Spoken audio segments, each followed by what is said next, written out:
Yo, what is up all you beautiful fun hackers? Really quick, the one most important thing that's keeping your ads from succeeding and converting and making you sales is most likely due to the offer. Listen, if you have not received any leads, if you have not received any sales, add to carts, or whatever the conversion is, most likely, rather than not, it's due to your offer. Nobody's gonna want to buy something that they don't feel like they need. You know, you might know the right solution that they need, but they don't want it. People buy off of emotion. If they don't want it, they're not gonna buy it.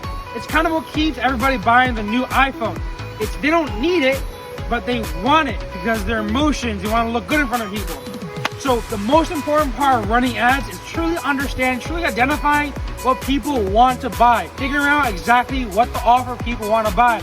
And you can figure out that exact offer by split testing a whole bunch of different organic pieces of content that you're putting out there. You know, find out what people really engage you, find out what people really like, or you can just do it the more expensive but the quicker way.